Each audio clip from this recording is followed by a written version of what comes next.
Yo, jambo. Maraba. Pole. Wifizu.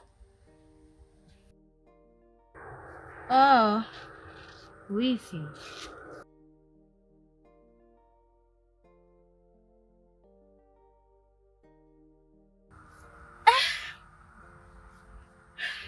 Zau. Salama. Sikutegemea uwepo wako hapo. Nilitegemea utakuwa miongoni mwao kusafirisha msiba. Ndio nimerudi. Kutokana na mtoto alikuwa anasumbua sana msibani. Lakini kakako amebaki kule. Anasubiria amalizie kuandaa kusafirisha, pia naye atarudi. Na yeye anarudi? Inabidi yeye aende kuzika ili mradi akuwakilishe wewe. Sasa nyote mnarudi hamwendi kuzika. Inakuwaje sasa? Jamii itawachukulia vipi? Si unajua kakako ni mbovu wa kifua. Na kule anapoenda ukanda kule ni baridi sana. Kwa watu weza kustahimili. Sawa, ila mjiandae kupokea lawama. Maana unajua si binadamu. Hatuwezi kuyafikiria haya. Haya, karibu. Mimi niko hapa nauguza. Hiyo naye anaendeleaje? Maana uvoondoka pale ulikuwa hai kweli. Hali yake inaendelea vizuri. Baada ya kufika hapa, niliambiwa alishampeleka hospitali. Na kwa majibu ya daktari, ana typhoid. Ila kwa sasa hivi nashukuru Mungu yuko sawa. Hapa ndo nilikuwa namwandalia viuji nijaribu kumnywesha. Sijui atakunywa. Sawa hivi. Mimi nimepitia hapa ili mradi unione kwa nimerudi na pia nimekuja kumwangalia huyo mgonjwa. Acha tu mimi niwaache nielekee nyumbani. Maana hata hivyo kichwa changu hakipo sawa. Ama kweli dunia tujaimaliza. Kuna vitu chini ya uvungu tujaviona. Watu wanaubadili mchana kuwa kiza. Kama ubaya wa mwachi Mungu analipiza.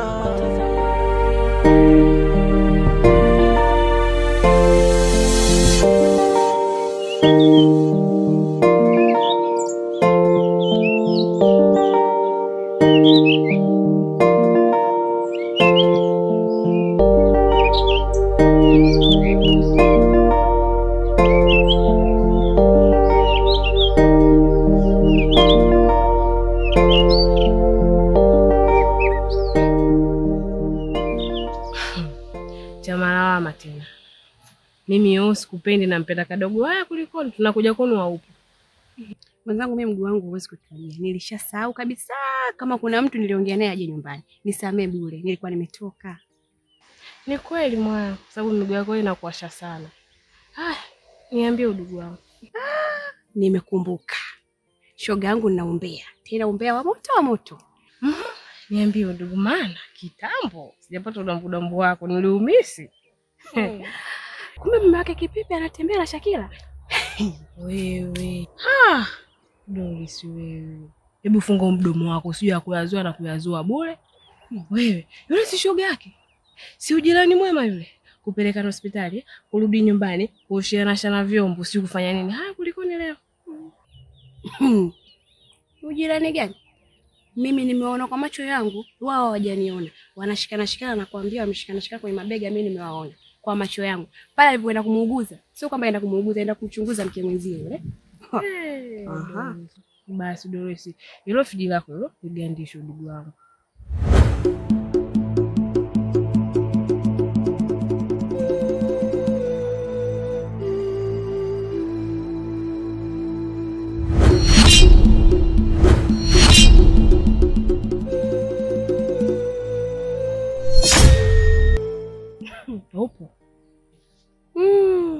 Shoga yangu mimi Siwezi. Friji langu kugandisha haliwezi.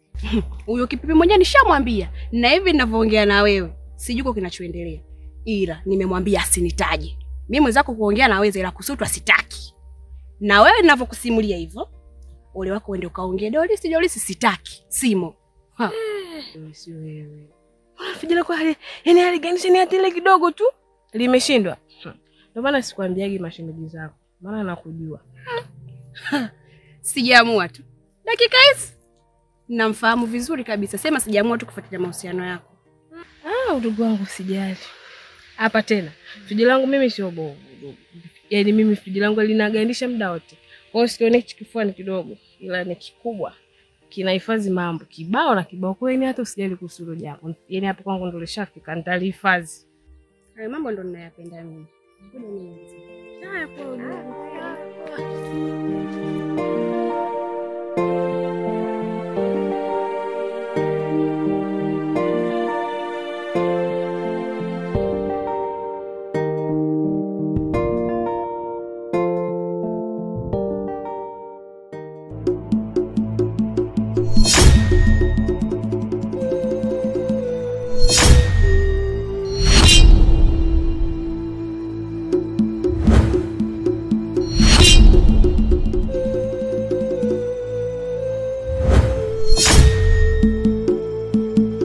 Una bahati nimechelewa ikiwa umeshakamilisha kazi yako.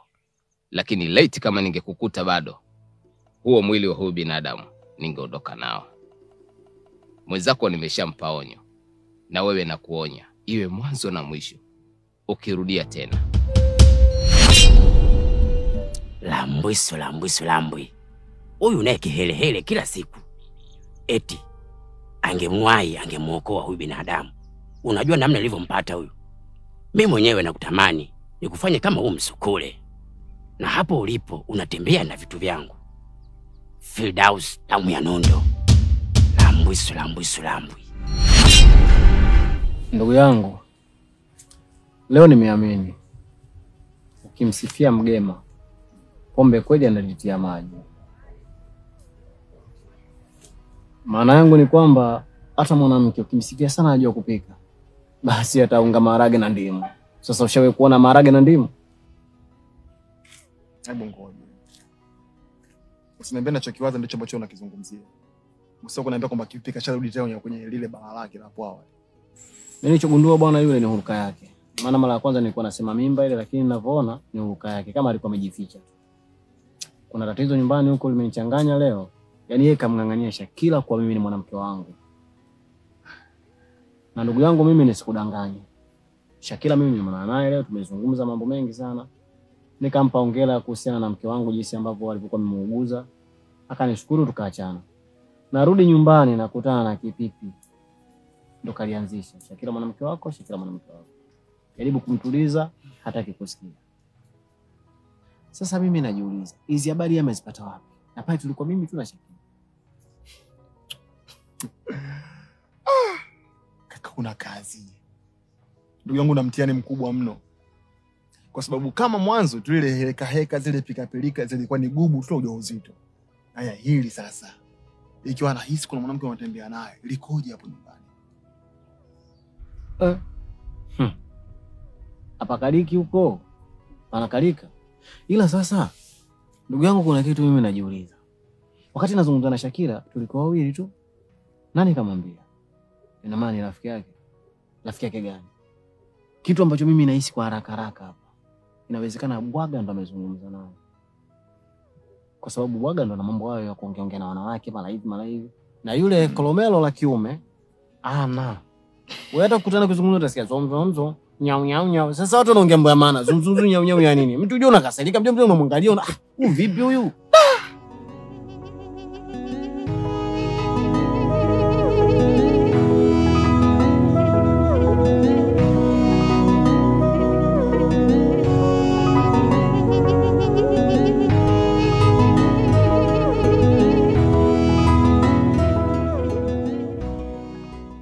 Mke wangu nimekuita hapa. Kuna taarifa nahitaji nikupatie. Wakati wewe umetoka, umeenda kwenye harakati zako, huku nyuma kuna mambo yaliendelea. kuhusiana na huyu Kiepe pamoja na Siwa. Walikuwa wamekaa pale, mimi nipo ndani. Nikawasikia kwa masikio yangu mimi mwenyewe. Walikuwa wakizungumzia kuhusu swala la misukule kule. Wanadai kwamba kuna msukule mmoja ambao umepotea. Msukule mmoja umepotea? Ndiyo. Na tena walikuwa wamepanga wasikwambie. Yaani lengo lao ni kwamba wanataka wafanye utafiti wenyewe, wautafute, pengine wanaweza wakaupata. Kwa hiyo nimekwambia mke wangu ili ufanye utafiti kuhusiana na swala hili. Sawa, nimekuelewa. Acha nikaangalie. Hamna shida wife. Binge vale waza bako pandeka kinai kwaba. Bapandeke heshima ikojoba yoga kala. Ili yapandishwe bodola lazima upite chini ya uvungu. Unajua Kipipi ni mtu mzima, anajitambua. Nini ambacho kimepelekea mpaka anasikia akawa anahisi wewe pengine na mahusiano na huyo binti anaitwa Shakira? Yaani ni kitu gani ambacho kilimsukuma mpaka anafika akawa anafikiria? Ndugu yangu wala nisikufichi. Sikufichi kabisa. Wewe ndugu yangu siwezi kukudanganya sio namna gani na kunyoshia maelezo. Sawa. Shakira sina mahusiano yoyote. Mbwembwe. Unajua yule ni mtu mzima unajua. Kipipi ni mtu mzima. Haizo kurupuka tu akaanza kuwa na hizo hisia. Mimi mwanaume mwenzako niambie, kwa sababu usiponiambia mimi ukinificha haya nani atakusaidia? Ndugu yangu, hakuna chochote kinachoendelea mimi na Shakira. Ila kama kingekuepo ningekwambia. Wewe vitu vingapi umeniambia kuhusiana na mambo yako na familia yako? Na mimi nimekaloani, kwa nini mimi nisingekwambia? Kwa hiyo hakuna lolote ndugu yangu. Basi kama ni hivyo, hiyo sasa ni vita kati ya Israeli na Palestina. Na namna pia kuweza kumalizana na huo mzozo ndugu yangu ni kutumia hekima tu. Unajua yule mwanamke na pengine na hii hali yake mkatoka nayo muda sio mrefu, anakuwa na wasiwasi, anahisi pengine labda kuridhisha mume wake, unajua na wakilisa ambavyo walivyo. Kwa hiyo ni swala muda, litakaa sawa. Tulize tu akili, tuliza Ila sasa nikwambie kitu kimoja. Katika maisha yangu chezea vitu vyote. Ila usichezee kuhusiana na mke wangu, ndoa yangu na maanisha, na kuhusiana na familia yangu nilipozaliwa. Ukiingezwa anga mbili ndio utajua uhalisia wangu, kwamba mimi ni kenge au mimi ni mamba. Ila pia nikaja nikagundua kama bwaga ndio amemwambia mke wangu, mimi nitampiga mitama yule, sajitia mwenda wazimu yule. Kibo nitakachomrusha na kanzu yake. Hapo mimi sichiza lakini ndamkaa sawa. Atanyoka yule. I say.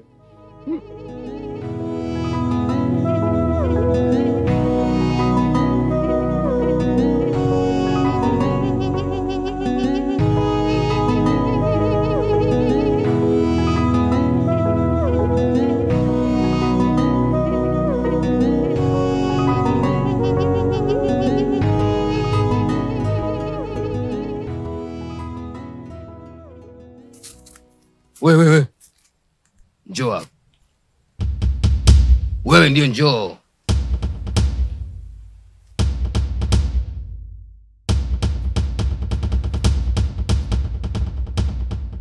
It's me again, Mr. Burudani. How are you? Baluza. Sure. Wewe vipi? Vipi mwanangu, mbona msumbua sana ankali wangu? Tatizo nini? Mimi? Anko wako? Ako? Mimi sijamsumbua bwana. Maana mara mwisho kuona naye ni msibani, na msibani penyewe kule tulipoenda kuzika kweli ikatokea kutokea, ndio mara yake ya mwisho mimi kumuona kwa. Mara mimi mjomba kaniambia mazingira yote. Ushanielewa? Ndio maana nakwambia wewe nipange clear, yani kwa heshima. Kama kubaluza tubaluzane. Kwa kumbe mjomba wako alikufikishia ujumbe. Safi. Kama alikufikishia ujumbe, najua alikwambia ni shilingi ngapi. Kwa hiyo wewe mwanangu, kwamba alivyonipanga mjomba kwamba ndio ile baluza nini, si unajua zile. Wewe kumdai mjomba wangu jelo. Jelo? Jelo ndo nini? Namaanisha 500. Ungenyoka. Yaani mimi ulivyosema jelo tu nikaisi labda kuna mdudu fulani hivi anaitwa jelo. Wewe ndo ungesema kwamba ni 500 kwa sababu maana serikali yenyewe inatambua kwa 500 ndo pesa taslimu ya Tanzania. Sasa unavyoniambia Jero, mimi sielewi. Basi changamka. Sikiliza mwanangu. Kisigino kina kazi mbili tu. Kusugua shilingi na kusugua gaga. Usilazimishe kisugue maisha yako. Twende kachukue bwana Bwaga jilo lako.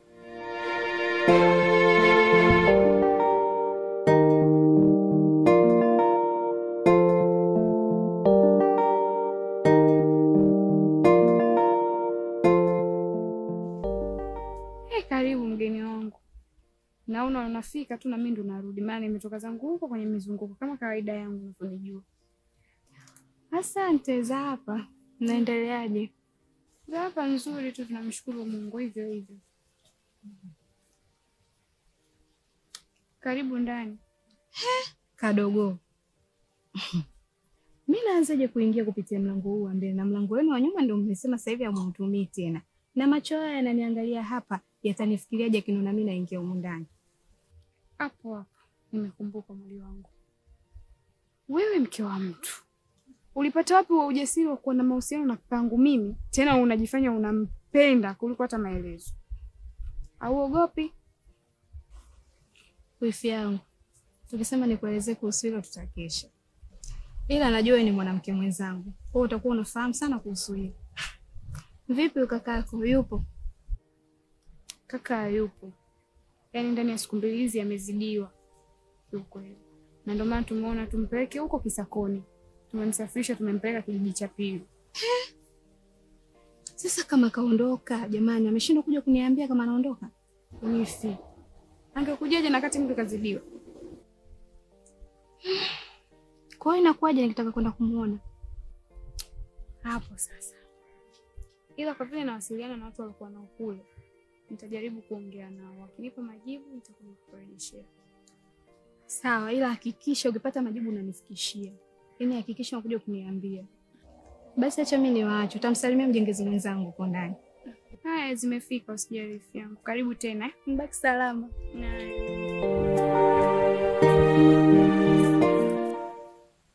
Mimi hapa sina hela ndogo. Vichenchi sina. Tuingie maskani nikakuchezesha pale. Uingie unapochezaga babangu. Ngoja nikutete kidogo. Baloza huyu ananichukuliaje? Ndio nyumbani nikachukue jenga. Wewe unajua hiyo. Baloza nikwambie kitu. Acha mimi nikutaje namba yangu ya simu. Unirushe tu mwamba la tip. Nyumbani siwezi kwenda kwa sababu na kazi kibao. Sikia babu. Mwende pando upogoya. Sasa jelo nikutumia kwenye simu. Alafu mimi similiki simu boss. Unajua maisha yangu. Twende kachukua jelo lako. Tuondoke mwanangu Bwaga. Twende bwana ukachukua jelo lako. Sikia mboyo, tunaenda twende. Tunaenda. Tuchole basi. Ndio tunakubembeleza nini sasa? Bebelu. Kudadadake. Kachola.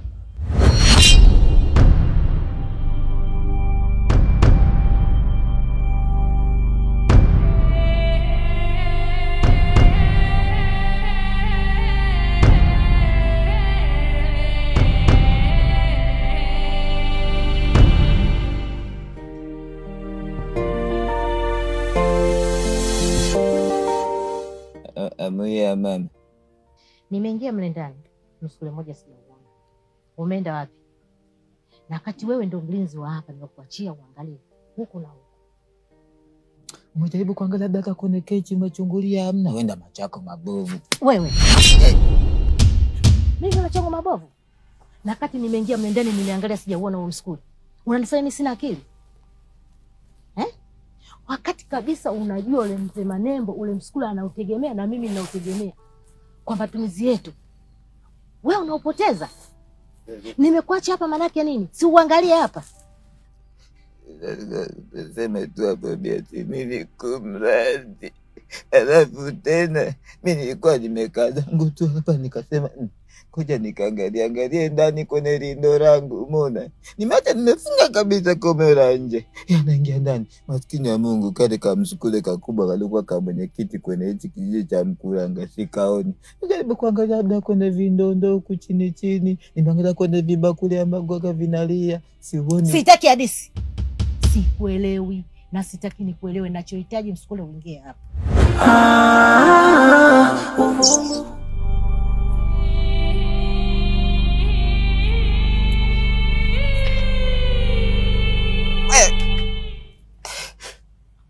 Kila siku mimi tu alebonekana tena hamwiso wise na maana sita kwetu na tena hakoja kila ushiko nayodokwa do koyodokerwa koyonyanyaswa koyotorwa koyosimangirwa dototeotapitunga gekone kojaka nakayomba kwadojo kane nakwida natorokena Agenda kacha gitu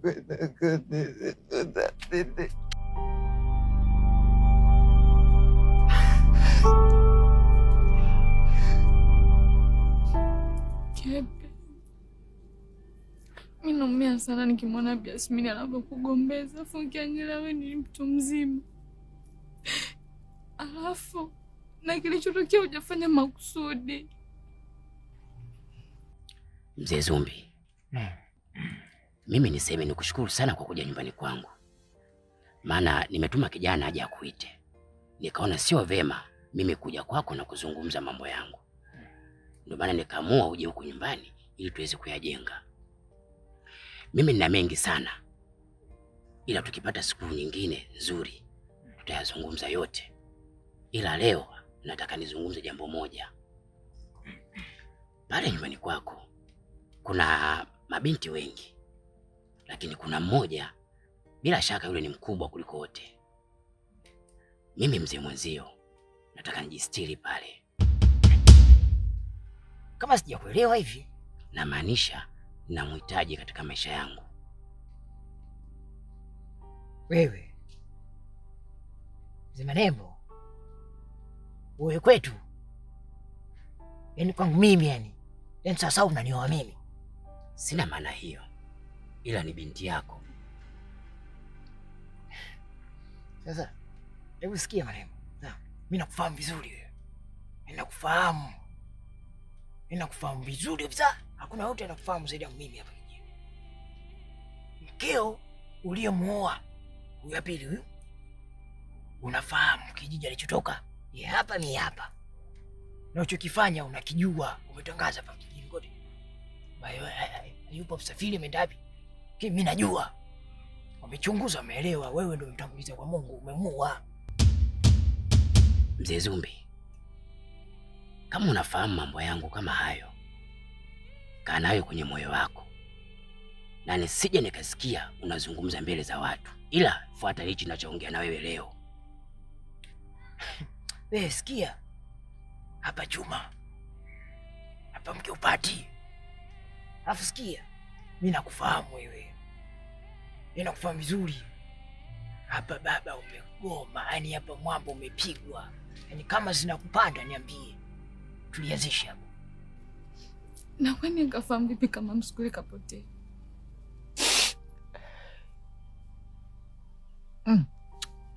Ngoja kwanza, ngoja wewe. Kwani ule wakati tunaongea mimi na wewe, kaba mdogo Obi sikali kwa ndani? Ndio. Kama ni yeye ndo aliyemwambia, sitamwambia kila kitu tulichokuwa tunaongea. Na akimwambia kama ndo nilokupa plani ya kusema usiseme, Biasmini ataniamini tena mimi? Hiyo umeisha. Hapo uweze kukaa tena una uaminifu kwa Biasmini, umeisha. Labda nikuulize Siwa, kabla ya kuja kujifunza mafunzo hapa, labda wewe ulikuwa unaishi wapi? Mimi nimezaliwa hapa, nimekuja hapa kwetu Mkuranga. Kwa hata kumbe ukinunua mua wa 100 ukaona utafuna kabla hujaisha unakuwa umefika kweli. Nauli ya sida na miguu. Bora hata wewe. Mimi hapa unaponiona kuna watu wananitegemea ambao ni ndugu zangu. Kuna Oscar, Kosima, kuna ankokoli huko wananisubiri kwetu huko Geita. Mimi sasa nikifukuzwa tenda wapi sasa? Nililipa kimshahara nikanunua vinguo bwana, ningetuza ikawa naonekana. Kama baba mdogo anahusika kwenye hili, kuanzia leo sikasalimii, siongei nako, na kakiniongelesha simu. Je,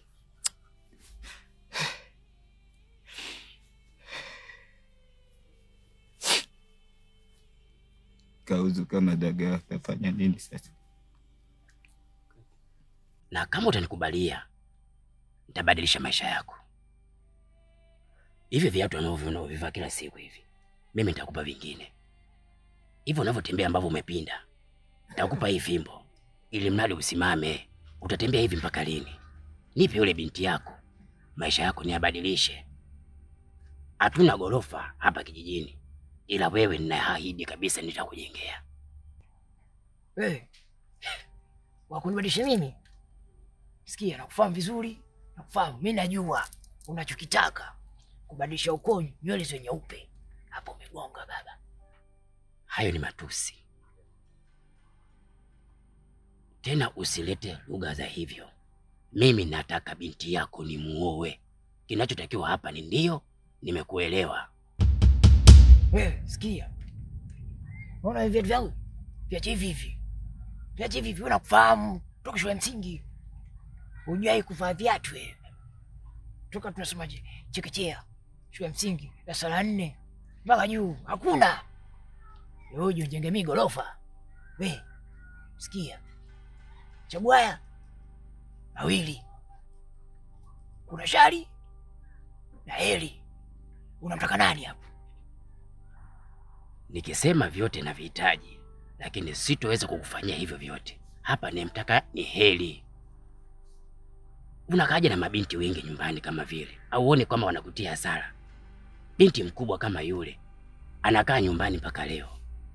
Mwenzake ni mimi, na huwezi jua, inawezekana amezaliwa kwa ajili yangu. Umri aliokuwa nao yule anapaswa awe na mtu kama mimi. Nitampenda. Sikupi. Yaani sikupi, yaani nimegoma kabisa. Sikupi. Fanya chochote unachofanya. Sasa naona mimi na wewe kama hatuelewani. Toka nyumbani kwangu. Natoka. Toka. Tena usinitishe sasa. Yaani usinitishe. Afu una tabia yako ile moja ile. Ukimfuata mtu akigoma unampuliza. Bwana, sikiliza. Si pale tunalipuliza kweli. Yaani tunalipuliza kweli wote pale, familia wote tunalipuliza. Ndio tulipulize. Amtoka bwana wewe.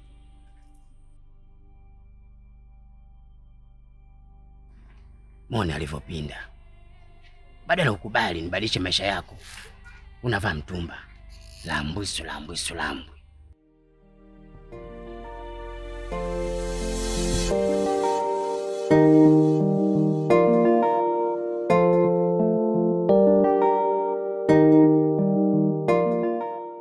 Hii hali ya mke wangu imekuwa ni ghafla sana.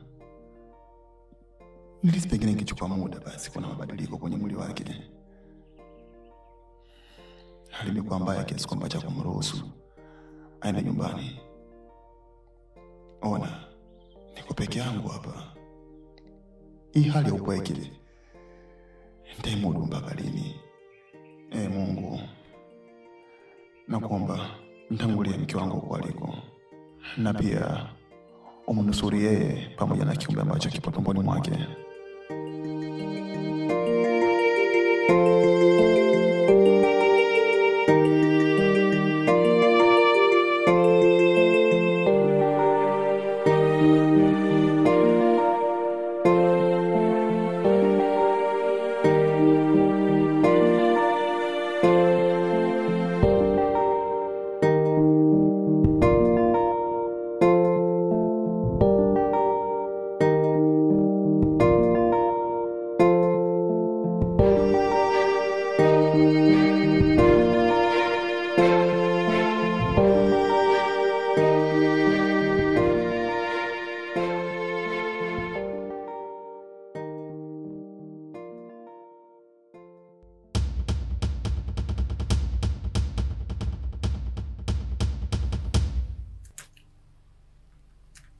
Habari ya muda mke wangu.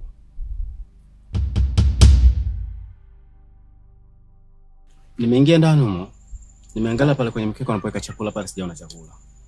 Alafu naona kwa jikoni kuna kitu vipi hujapika au? Kwa ulitaka nikupikie chakula. Mimi nani yako? Yaani mimi kama nani kwako hadi nikupikie wewe chakula? Unajisaulisha? Wewe si mke wangu wewe. Kumbe mimi mke wako. Na kama ungekuwa unajua kwamba mimi ni mke wako, na mimi ndo nakizi haja zako wewe, na nafanya wajibu wangu kama mkeo, ulikopa hakuna haja ya kwenda kumfuata Shakira. Si unanielewa? Sasa iko hivi. Kwa kuwa umeona mimi majukumu yangu labda kwako siyafanyi pasavyo, na ndio maana ukaenda nje. Sasa hata hili la kupika pia limenishinda. Naomba nenda kale kwa Shakira huyo.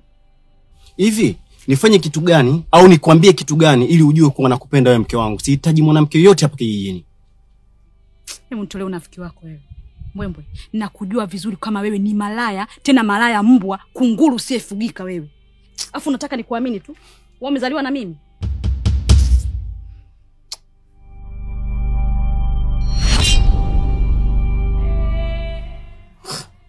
Hivi unajua mke wangu maneno unazungumza ni makali sana. Unanitukana unajua. Labda nikwambie kitu kimoja na wala nisikufiche ile ukao ukijua. Tangu unazaliwa tumboni kwa mama yangu mimi hadi namaliza shule, siku zote nilikuwa napata raha sana katika familia yangu. Ila shida zilianza siku ambayo nimekuoa wewe. Kesho yake ndo nimeanza kupata shida. Hadi hivi leo mimi sijapata raha kwa sababu yako.